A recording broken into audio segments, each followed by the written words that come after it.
3, 2, 1. Good morning, it's Thursday.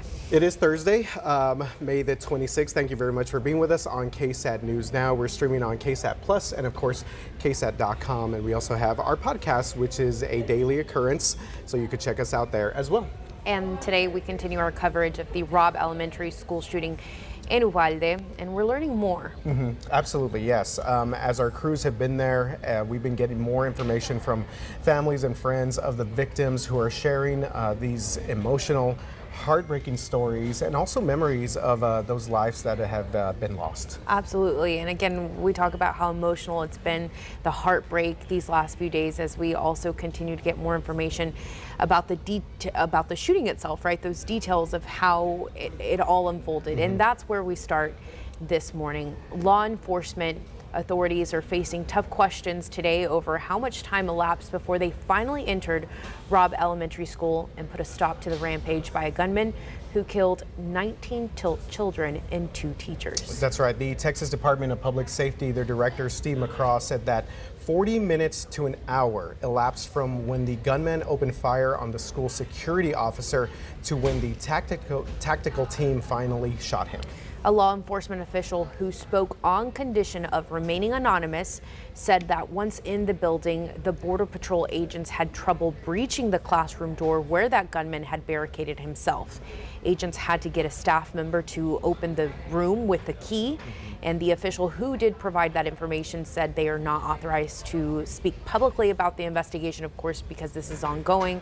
So again, that official asking to remain anonymous. Right, and as the days go on, of course, we may learn more information about obviously how this all played out. So one gentleman there, a father, Javier Cáceres, whose 4th grade daughter, Jacqueline Cáceres, was killed in the attack, said that he raced to the school when he heard about the shooting, and when he arrived, police were still there gathered outside. So part of this encounter was captured on video, and although it's circulating online at this moment, KSAT has decided not to air it, but in the video it shows Javier Cáceres upset that police were not moving in, so he voiced the idea of charging into the school himself with several other parents. Right, and in that video that is again circulating online, you can hear Mr. Cáceres say, quote, "Let's just rush in because the cops aren't doing anything like they are supposed to do," end quote. And also hear another quote from him, "More could have been done," end quote. So those who have seen the video, I am one of those. Right, same here. It is tough. So tough to hear what's going on in that moment and hear just how desperate these parents are to see their kids, to go in there, to save some lives. And, you know, some saying more could have been done, but again, and this is something that, you know, as officials continue to release more information about the investigation, we're going to learn maybe more about how the operation played out, what sort of school security measures were there in place.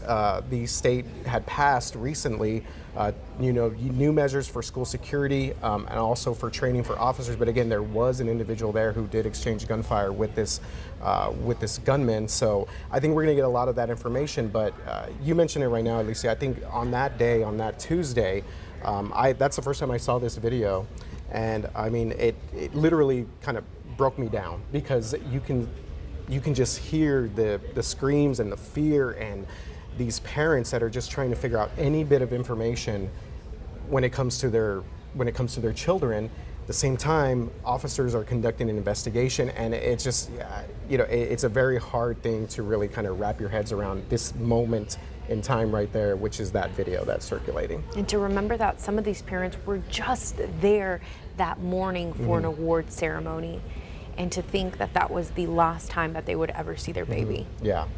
There was another video that circulated that showed when they did release some kids, and I think you've seen that one too, and there's like their kids are just looking for their parents or guardians, and it's a moment where they're being reunited with their parents, and again, just emotion all the way around. And as we continue to learn more about what happened there, hopefully we'll get some answers to this, because I think that these parents absolutely, deserve to know how this investigation played out. And again, that's sort of where these questions are coming from today. And one thing that we do have new this morning is the identification of a 13th victim of Tuesday's mass shooting, again at Robb Elementary. And this we're learning as the families are ready to release that picture to identify their child. So in this case, the victim is 10-year-old McKenna Lee Elrod. Her aunt Ellison McCullough confirmed to ABC News this information. She said that McKenna loved to play softball, do gymnastics, as well as sing and dance. Unfortunately, her life and those of the 20 other victims here were cut short just days before they wrapped up the school year. And that is, again, just unthinkable to think that they were so close to the end of the year. Because that means they would have been home and they probably would have been more safe. And today was the last scheduled school day for students at Robb Elementary. According to a state trooper who stayed overnight at Robb Elementary, a man put down 21 hand-painted crosses. And again, if you're watching KSAT News now, you're able to see these, and they're beautiful. They're white with, I believe, a maroon lettering on there. And it's to honor all these victims of the shooting. Right, and that's the Uvalde Strong, or the praise for Uvalde that's been circulating on social media as well. So the DPS trooper says the man who made the crosses has spent all day working on them, starting around 8 yesterday morning and finishing up just before he placed them outside Robb Elementary School around 10 last night. So each of these crosses has the name of a victim, and people have also been dropping off balloons and flowers at the school to pay their respects. And this is unfortunately something so common that we see, right? A mass shooting and a memorial pops up to honor these victims. In this case, 19, we say babies, right? They're kids, they're so little, and the adults, so.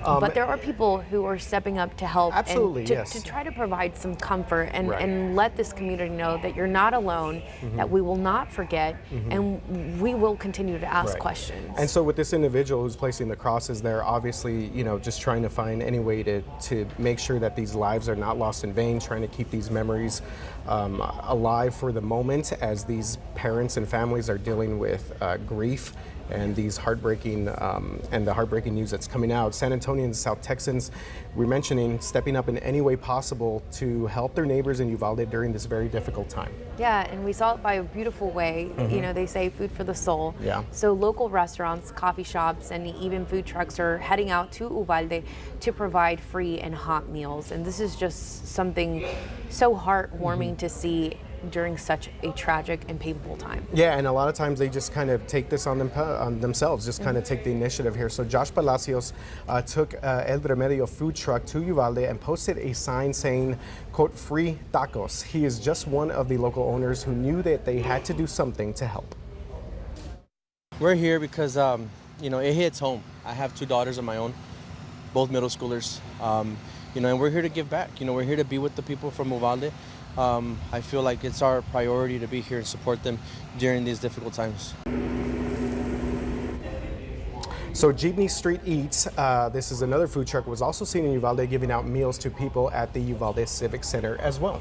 There were also a group of nurses taking cookies to Uvalde Hospital, as well as neighbors delivering hot cinnamon rolls straight from their homes. And it's again, to see, in this case, El Remedio, right? They are have become such an integral part of our city here in San Antonio. To see them step up in that way and, get their employees out there to provide, again, some type of comfort. Yeah. It's just so beautiful and inspiring to see, because this is going to inspire other businesses, hopefully other organizations, to do something similar, because there are many, many ways to help these families and this community. Right, and there is something that I want to mention real quick about Josh. I've interviewed him a couple of times. They've gotten pretty popular because of the birria food truck. We know that's become a very popular trend, but they're not originally from Texas. They're actually from the West Coast, which is how they brought the birria over. But I remember in talking to him, he said that the way that South Texas and San Antonio has embraced them, even though they're technically from the West Coast, he said that made all the difference in the world to him and his family. So now we see these situations where, you know, people here have supported these food trucks, these businesses, and now they want to go out and help. So yeah, Josh is a really good guy, and I've gotten to know him pretty well. So I'm glad that they were able to go out there along with these other people, like we said, cinnamon rolls, people just making food and just trying to take it out there to comfort these victims and these families out there. And sticking with ways to help, this is something we discussed yesterday before we closed our show, but it's definitely worth bringing up again, specifically to avoid you becoming a victim of a scam. So know that Uvalde city leaders have helped organize an account. This is an official account that they themselves verified on their accounts for the victims, and it's set up at First State Bank of Uvalde. All right, so here's some of the things that you need to know if you want to donate. So donations are accepted at any branch location. Checks can be mailed to 200 East Nepal Street, and this is Uvalde, Texas. The zip code is 78801, and keep this in mind as well. All checks must be payable to Robb School Memorial Fund. They also are taking Zelle donations, so you can send that to Robb, R-O-B-B, School Memorial Fund at gmail.com. 100% of this money will go to the families that have been affected by this tragedy at Robb Elementary. Yeah, and important for people that maybe have not been able to go down there or cannot, you know, just go to these banks, that's a way that you can do that there through that Zelle app.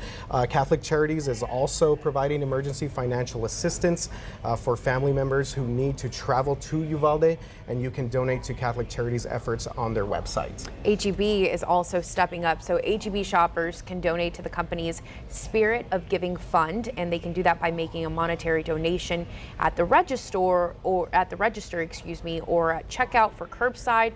Another option, home delivery. The company also donated $500,000 to the victims. Yeah. So again, it's beautiful to see San Antonio wraps their arms around these businesses, organizations, and to see them doing the same for the Uvalde community.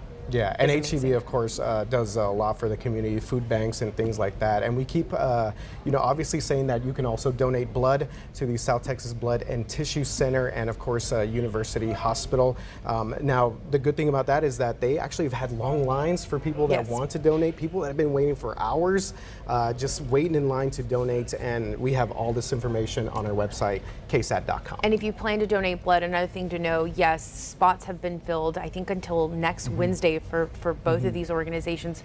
But please don't forget, it is still so important. Already we were dealing with a blood shortage, so it is a good sign to know that people are so eager to donate. But as time goes on, do not forget that it's still so important to do these, because these, you know, some of these victims are still recovering, and we want to have a good supply, unfortunately, in case anything like this ever happens again. Absolutely, a lot of different ways to help, and we're going to continue to kind of disseminate that information to you, and hopefully, you know, have more of the community step up and help these people in Uvalde. So, switching a little bit to weather now. Taking a pause, bringing in meteorologist Katie Blake. Good morning, Katie. How are you doing today? Katie? Good morning. How you doing? I'm good. How are y'all? Doing all right. Doing okay. Were you out early this morning? Yes. Were you out? I actually was. I went for a run. Wow. I was went to the inspired. gym, walked out, and I was like, it is a little cold. So I There you ran go. back and got Yeah. my sweatshirt. Both things that I meant to do today, and then the snooze button, it was just right there. But It's so y'all easy on inspire your me. phone, right? It's just, you just click on that That's side. why I leave Yes. it on the other side of my bedroom. that's a That good way I idea. can crawl out of bed. That's smart. Yeah. It was, I mean, okay, chilly, maybe a bit of a stretch, but it was pretty cool this morning. Unseasonably cool, actually. Our average low temperature this time of year is near 70. We are getting into our warmer months. This morning, we were about 10 degrees cooler than that. We dropped down to 59 at the airport briefly this morning, but look at the hill country, low 50s, upper 40s in Kerrville. So that's getting a little bit chilly up in Kerrville for sure. But we heat things up today. Let me see if my afternoon highs will cooperate. Hold on, I'm going back. Let me see if my temperatures will populate. That's bizarre. They're not showing it. Okay. Well, anyway, it's going to be hot. We get into the 90s this afternoon. We're back into the 90s. That is so bizarre that these numbers are not popping up. It's like the computer is like, you don't want to see this. It's really not going to be too crazy hot today. We are back into the low to mid 90s in a lot of spots. Plenty of sun today.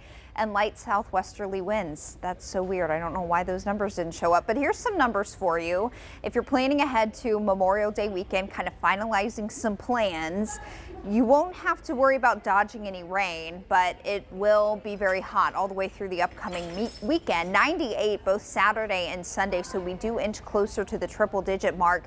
Breezy on Saturday, mostly sunny, also mostly sunny on Sunday, but the winds start to pick up a bit Sunday and into Monday, Memorial Day itself. We're looking at wind gusts both Sunday and Monday, up to around 30 miles per hour. So the wind will be a bit more noticeable Sunday into Monday of this upcoming weekend.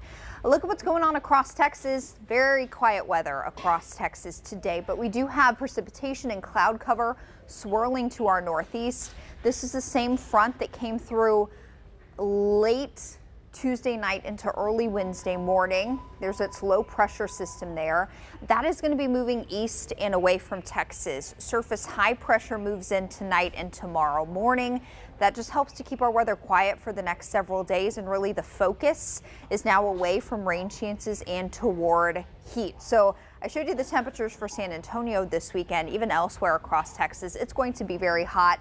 If you'll be heading up to the Dallas area, 97 Saturday there, 94 on Sunday. Triple digits from Lubbock over to El Paso, San Angelo, out near Del Rio. High temperatures in the triple digits there. If your travel takes you to the Houston area, a bit more humidity there, so temperatures not as high, but it's still going to be feeling very hot. 95 Saturday and 90 on Sunday. As for us here at home today, plenty of sunshine, high temperatures climbing into the upper 80s after lunchtime, topping out right around 94, 95 this afternoon. So it's going to be hotter than yesterday. Winds will be light out of the south at about 5 to 10 miles per hour this evening. Still on the warm side, temperatures in the 80s even after the sun goes down. So yeah, guys, the heat now is the big story. Once again, it's going to be a hot Memorial Day weekend for us here. We'll have the wind to help us out a bit more Sunday into Monday. When it's hot, we need that wind to kind of act as like Mother Nature's air conditioning just a little bit. Yeah, so we'll have that more Sunday into Monday, even Tuesday. And by Memorial Day, the humidity will be a lot more noticeable even in the afternoons. All right, Katie, thank you so much. Thank you, Katie. Appreciate it. All right, I keep forgetting it's Thursday. I know. It's definitely been a long week, and want to thank, of course, all of our viewers and people that have chimed in, as we continue to cover these stories. And I was thinking about something. I was kind of looking through social media. There's a lot of people posting about, fifth grade graduations or things the end of the year when it comes to school, the semester. A lot of people posting things that I've seen on some of my feeds, and again, it's just one of those things that just makes you hurt more to know that these kids are not going to get this opportunity now or even in the future. So we keep on saying, just hug your loved ones, hold them tight, and keep them in your memories as well. And then check in on each other. That's something so important. It's affected us all in different ways, some more than others. My heart goes out to all parents because I know they're struggling with a lot with the fear of what could happen to their child. So check on each other. And always a good thing to do. All right, so we are going to wrap things up here on KSAT News now for your Thursday. Again, it's been a long week, but we hope that you guys are doing well, staying safe. Thank you very much for being with us this morning. We'll see you tomorrow at 11 a.m.